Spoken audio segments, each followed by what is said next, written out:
안녕하세요. 이상주 방송입니다. 이 시간에는 하나님께서 말씀하시는 복이 무엇인가 하는 점을 생각하겠습니다. 성경에서 복이라는 말을 굉장히 많이 하지 않았습니까? 그래서 우리가 이 복에 대한 말을 굉장히 즐겨하고 좋아하고 많이 쓰는데요. 진정한 복이 무엇인가? 하나님께서 말씀하시는 복이 무엇인가 하는 것입니다. 인생 행복일까요? 그건 아닌 것을 조금만 생각하는 사람이면 잘 아실 것입니다. 예수 믿으면 만사형통한다, 예수 믿으면 잘 된다 하는 이 점이 성경에서 말하고 있는 복일까요? 무엇이 진정한 복인지를 잠깐 생각하겠습니다. 성경에서 말하고 있는 참 복은 하나님께서 우리와 함께 하시는 것, 임마누엘, 이것이 참 복입니다. 성경에서 말하고 있는 복은 하나님께서 우리와 함께 하신다, 우리를 기뻐하신다, 우리를 지지하신다, 우리를 인도하신다. 여기에 내가 적응하여 살아가고 있는 것, 하나님의 말씀을 내가 지키고 살아가는 것, 이 사실 자체가 복이라고 말합니다. 이 사실 자체를 복이라고 전제하고 직간접으로 관련된 것을 말하고 있습니다. 특별히 구약 성도들에게는 오늘 우리와는 좀 달리 복이라는 참 복을 가르치셨는데, 이 가르치실 때 매우 현실적으로 가르치셨습니다. 하나님의 말씀을 잘 순종하고 따를 때 하나님께서 기뻐하신다, 하나님이 함께 하신다, 하나님이 지지하신다 하는 사실을, 행복 물질을 주셔서 표시하셨습니다.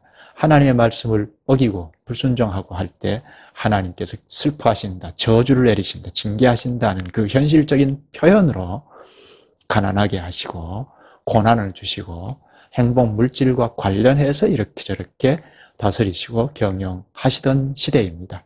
그 대표 구절이 어디겠습니까? 우리가 너무나 잘 아는 구절인데 바로 신명기 28장입니다.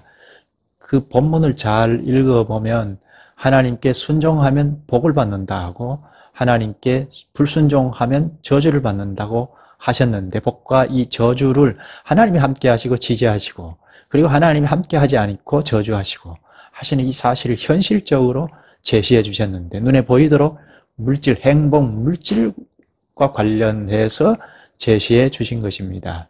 그래서 하나님의 말씀을 순종하고 가면 성읍에서도 복을 받고 이리저리 복을 받는다. 뭐 떡반죽 그릇에도 복을 받고 내 자녀에게는 물론이고 나가나 들어가나 복을 받는다 하십니다. 심지어는 적군들과 전쟁을 할 때 백전백승을 하겠다는 식의 가르침을 주셨습니다. 이 당시에는 복을 가르치시기 위하여 현실적인 그리고 가시적인 눈으로 볼 수 있도록 물질을 통하여 표시하신 것입니다. 마치 어린아이들에게 아버지가 참 너 기쁘다 해서 말을 잘 들으면 과자 한 봉을 사주는 것과 같이 아주 어린아이 취급하면서 가르치셨습니다. 왜 이렇게 가르치셨을까요? 그냥 하나님께서 나와 함께하는 것이 복이다. 내가 너희를 지지하고 기뻐하는 이것 자체가 복이다. 내 말을 잘 듣고 순종하면 내가 이렇게 기쁘다.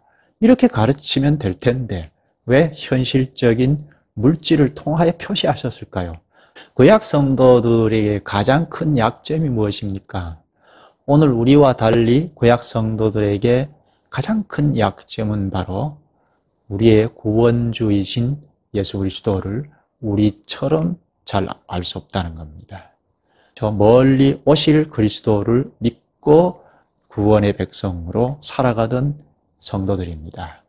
따라서 하나님께서 이 구약 성도들을 어린아이를 대하듯이 대하시면서 교육을 하신 것입니다. 그래서 시청각 교육을 하셨습니다. 그것도 행복 물질을 도우러 해서 교육하신 것입니다. 하나님이 함께 하시는 것이 얼마나 복인가 하는 것을 매우 현실적으로, 마치 어린아이들에게 아버지가 기쁨의 표시로 아이스크림을 사주고 과자를 사주는 것과 같이 교육을 하신 것입니다. 또한 하나님의 말씀을 불순종하고 나갈 때는 얼마나 고통스러운지를 현실적인 표시로 고난을 주신 것입니다. 이것은 바로 구속의 역사에서 예수 그리스도께서 오시기 이전에 오실 예수 그리스도를 우리처럼 밝히 믿을 수 없고 희미하게 믿고 살아갈 수밖에 없기 때문에 하나님께서 아주 어린아이들을 상대해서 교육을 하듯이 복과 저주를 가르쳐 주신 것입니다.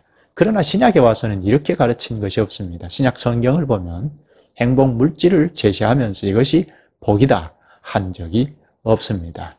신약 성경에 복이라는 것을 말할 때는 전부 구원과 직관적으로 관련해서 또는 하나님께서 함께 하시는 것과 관련해서 복이라는 말을 사용한 것을 우리가 잘 알 수 있습니다. 에베소서 1장에 보면 찬송하리로다 우리 주 예수 그리스도의 아버지께서 하늘의 모든 신령한 복으로 주시는데 바로 그리스도 안에서 자녀로 삼았다 하는 말을 합니다. 우리가 하나님의 자녀로 살아가는 이 자체가 복이라는 겁니다. 하나님의 자녀로 살아가는데 하나님의 자녀답게 그리스도의 말씀을 순종하고 따르는 이 자체가 큰 복이라는 것입니다. 이보다 더 구체적으로 명확하게 가르친 것이 바로 예수님께서 산에 올라 가르친 산상수훈인 것을 우리가 잘 압니다. 마태복음 5장부터이죠. 거기 보면 심령이 가난한 자는 복이 있나니 천국이 저희 것이며 하지 않습니까? 이 말은 복되도다 심령이 가난한 자들이여. 왜냐? 하나님 나라가 너희들 것 아니냐 그 말입니다. 애통하는 자는 복되다. 왜냐? 그리스도의 위로가 있기 때문입니다. 이렇게 예수님께서 복의 실체를 가르치셨습니다. 행복 물질을 놓고 가르치던 구약과는 전혀 다른 방식 아닙니까? 이건 바로 복의 실체신 예수 그리스도께서 오신 이후이기 때문에 오신 그리스도를 믿고 나가는 신약 성도인 우리에게는 복의 실체를 바로 가르쳐 주셨습니다. 구약 시대에도 복의 실체를 가르쳐 주시기는 하셨습니다. 시편 1편에 보면 복 있는 사람은 악인의 꾀를 쫓지 아니하고 죄인의 길에 서지 아니하고 오만한 자의 자리에 앉지 아니하고 율법을 주야로 묵상하는 자로다. 율법은 구약의 말씀 아닙니까? 말씀을 주야로 읊조리기 때문이라고 합니다. 말씀과 함께 하시는 하나님과 교제하기 때문입니다. 구약에도 복의 실체를 잘 가르쳤던 겁니다. 그러나 신약에 와서는 복의 실체를 훨씬 더 구체적으로 직접 가르쳐 주셨습니다. 그리스도 안에 연합하여 삼위 하나님과 교제하는 이 자체가 복이라는 것입니다. 예수님은 복에 대해서 쭉 가르치시다가 마지막에 가서는 핍박도 복이라고 말씀합니다. 핍박이 어떻게 복입니까? 우리의 생각을 훨씬 뛰어넘습니다. 예수 그리스도의 말씀을 지키고 나갈 때 손해도 보고 핍박도 당하고 어려움을 당한다는 겁니다. 순교까지 하지 않습니까? 그러니까 우리는 이 땅에 나서 아담의 자손으로 왔기 때문에 행복, 물질과 아주 직접 결탁이 되어 있습니다. 그래서 잘 먹고 잘 살고 형통하다는, 현실적으로 잘 되고 승승장구하는 이 사실을 복이라고 합니다. 이것은 복의 그림자는 될지 모르겠는데 이게 복의 실체가 아닙니다. 이건 일반 은총 하에서 다 주어지는 것 아닙니까?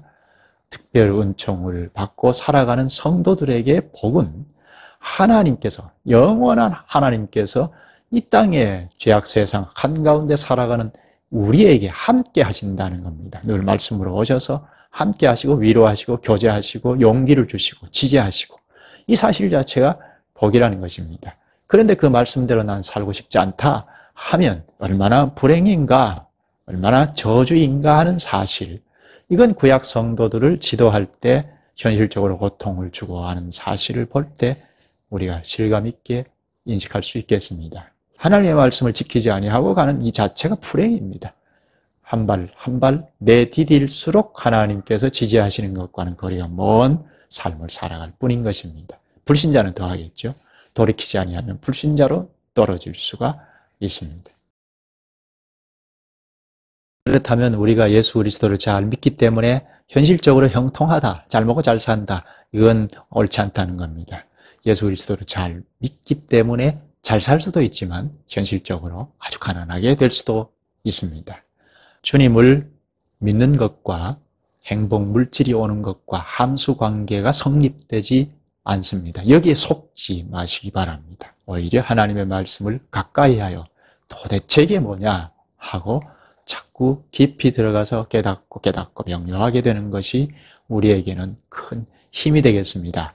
하나님께서 함께 하시기 때문입니다. 그리스도께서 말씀과 성경으로 함께 하셔서 위로하시고 깨우치시고 우리의 행보를 주장하시고 인생의 방향과 목적을 명확하게 하기 때문입니다.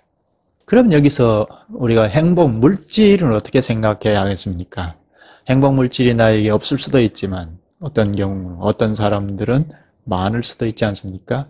이를 우리가 어떻게 생각해야 하겠습니까? 이것은 하나님께서 나에게 왜 이런 것을 주셨나 하는 생각을 하는 것이 지극히 상식적인 일이 되겠습니다. 하나님께서는 모든 것이 하나님의 것인데 나에게 이런 물질을 주신 것은 나에게 맡기신 것, 잠시 맡겨두신 것 아니겠습니까?